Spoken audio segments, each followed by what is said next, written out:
Let's talk about Psalm 114 today. Psalm 114 is about God's glory and majesty and grandeur and dominion over all the earth, and how the earth ought to respond to the Lord in perceiving that. There's something very special, though, that happens in Psalm 114. God personifies the Red Sea in the midst of the Exodus, and the Jordan River in the midst of crossing into the Promised Land, and Mount Sinai in the midst of giving the Ten Commandments. And he asks these powerful elements of creation questions in order to lead out his own glory, help us to perceive it. So it's a short psalm, just 8 verses, but the phrases are densely packed. And so let's look at it in 3 blocks. The first block, verse 1 and 2, is really telling the story of how God chose and rescues people for himself. Verse 3 to 6 brings in these personified elements of the sea and the Jordan River and the Mount Sinai. And then the third block, 7 to 8, tells us what we ought to do. So, verse 1, when Israel went out from Egypt. Now, Israel, of course, is God's chosen people, but we really ought to think of them as God's chosen missionary people, his ambassadors. Because it's not like, oh, if you're in Israel, that's great. If you're out of Israel, oh, tough luck, sorry about that. It's more that Israel was God's chosen people to be those who testify, who bear witness to God's glory to all the earth, so the whole earth would know of who God is. And so God reveals himself to Abraham with promises and says, I'll make you into a great nation. And then he gives birth to Isaac and Jacob and then 12 patriarchs, and that becomes Israel. It's his missionary people. Verse 1, but when Israel went out from Egypt, there was a time when Egypt, of course, enslaved Israel. But God came down and rescued his people. When you hear about the Exodus, which is referring to here, you ought to think, oh, okay, second greatest salvation event of all time. Right? The death and resurrection of Jesus to save us from our sin and from death and from the devil is the greatest salvation event of all time. But the Exodus is the second greatest salvation event of all time.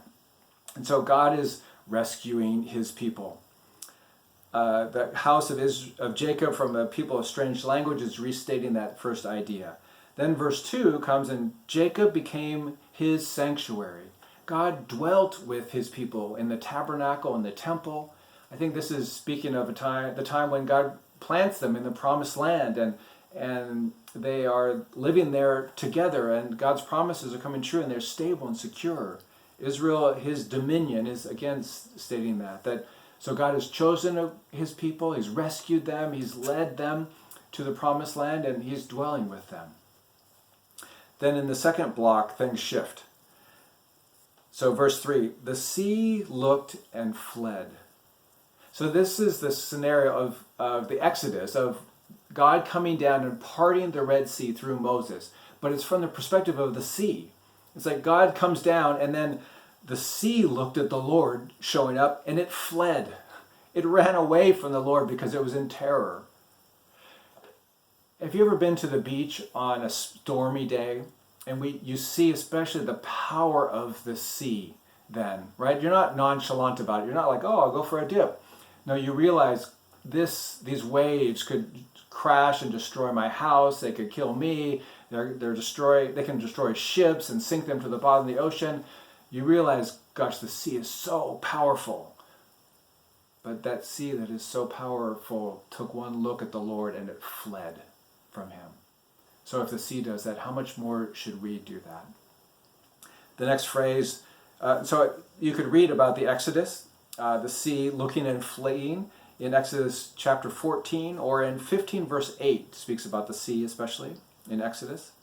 The next phrase is Jordan turned back. So the Jordan River stopped flowing when Joshua led the people into the promised land. The moment this priest carrying the tabernacle stepped into the water, God forced the river to stop flowing so the people could cross the Jordan River on dry ground.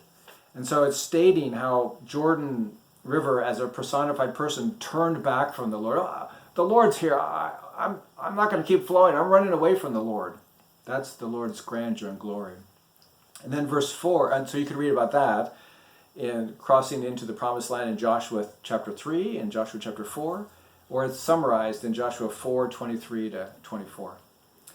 Verse 4, the mountains skipped like rams. So this is when God comes down to Mount Sinai to give Moses the Ten Commandments.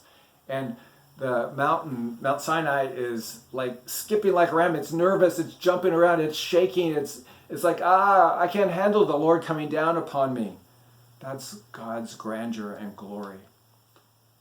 The hills like lambs is a restating of that very thing. And so we could read about that in Exodus 19, verses 16 to 20. And then the psalm pushes this image even further. It says, verse 5, what ails you, O sea, that you flee? It's as if God brought the sea as a personified person into his courtroom, and he's having a case on his glory, and says, what ails you, O sea, that you flee? Right? When I showed up, why did you flee from me? The sea responds, because you're terrible and glorious and holy, and I couldn't stand your presence. Well, that's a great image to help us fully see God's majesty. It continues, verse 5, oh Jordan, that you turned back. Jordan River, I showed up and you turned back. Why was that? Oh, because I couldn't stand to be in your presence. Verse 6, oh mountains, that you skip like rams. Mount Sinai, why did you tremble and grieve and dance and when I came down upon you? Because your holiness, your truth, your glory was too much for me. And so if it's too much for these powerful images of natural creation, it's too much for us. Unless the Lord draws us as his people and chooses us and rescues us and leads us into his promised land. You know, there's a place in Revelation chapter 20, verse 11 and 12, that's similar to this. It says, then I saw a large white throne, and the one who was seated on it. The earth and the heaven fled from his presence, and no place was found for them. So in the new heavens and new earth, when God establishes his justice and his judgment and climax of history, and he's unveiled, his glory is unveiled as he sits on the throne, the current earth and the current heavens won't be able to even stand his presence. There's no place for them. They'll flee themselves. And God says, I'll make a new heavens and new earth. But again, it shows when God's unveiled glory goes forth, not even the earth will be able to stand in his presence. There's so we get to the third block, verse 7. Tremble, O earth, at the presence of the Lord. So that's what we're supposed to do. We're supposed to realize from the verses that have preceded the immense glory and majesty of the Lord and tremble in his presence. If we're part of those that he's called and saved and is leading to the promised land, to his heavenly face, then I think we do tremble, but we tremble with awe and joy and hope and thanksgiving. We realize his power, but we're so thankful that his power saved us rather than opposed us.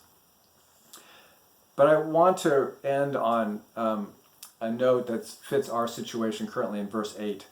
It says, God who turns the rock into a pool of water, the flint into a spring of water. And this is speaking of Exodus 17:16 and Numbers 20:11, when God brings forth water for Israel in the desert.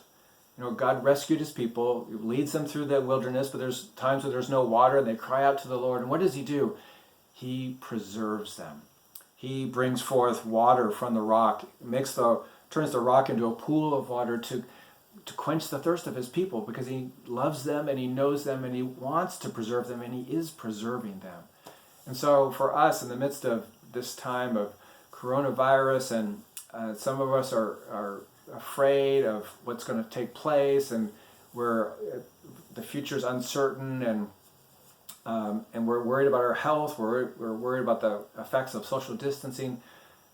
We need to look to the Lord in verse 8 and say, the Lord preserves his people. The Lord can turn a rock into a pool of water. And so may the Lord do that for us. May the Lord provide for us rich confirmation of assurance of our salvation, assurance that we are sons, his sons and daughters, that his strength is able to bring us through this, that nothing is outside of his control. And so I hope that this psalm helps us see God's grandeur and feel God's grandeur and do something with it. Tremble before him in praise and awe, in prayer, asking him to preserve us, but also to help us to walk on the journey to the promised land, to seeing him face to face. Our Heavenly Father, would you be in our midst now to preserve us and lead us? Lord, thank you that